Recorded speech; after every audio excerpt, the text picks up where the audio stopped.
Bonjour à tous, j'espère que vous allez bien. Cette histoire, La femme au carnet rouge d'Antoine Laurent, commence par un malheureux accident.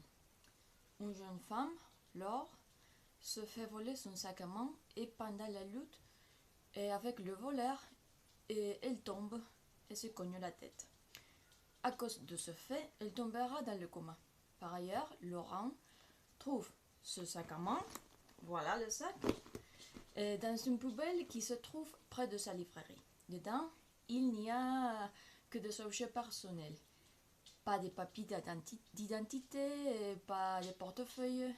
Il y trouve qu'un livre dédicacé par Patrick Modiano, ceci, Accident nocturne,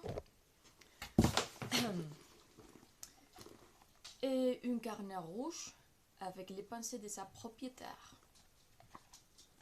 Très joli. Et des autres petits objets personnels. À partir de ce moment-là, Laurent commence la recherche qui deviendra presque obsessionnelle de cette femme inconnue. Je suis tombée sur ce livre un peu par hasard. Ce que je cherchais, c'était un roman écrit à l'original en français, mais surtout pas trop difficile à comprendre. Donc, je fais une petite recherche qui m'a conduite à ce roman. Je ne connaissais pas l'auteur. Celui-ci en avait déjà écrit un autre qui a déjà eu beaucoup de succès en France, Le chapeau de Mitterrand. Revenons à notre livre. L'histoire dont il parle, c'est l'histoire de deux personnes qui ont dû reconstruire leur vie après des expériences assez difficiles. Il semblerait que ce soit une histoire d'amour typique, mais en plus de cela, on découvre aussi ce qui se cache derrière les deux personnages dans un contexte si beau comme c'est la ville de Paris.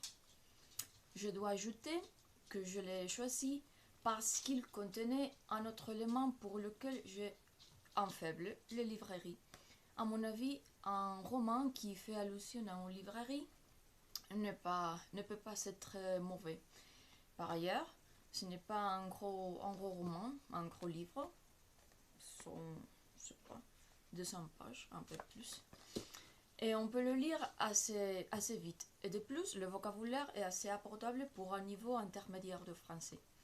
Bref, il s'agit d'une jolie histoire qui vous mettra de bonne humeur et peut-être vous réconciliera avec le monde. Mais surtout, vous passerez des bons moments dans les rues de Paris. Si vous cherchez un roman français facile à lire, n'hésitez pas à le choisir.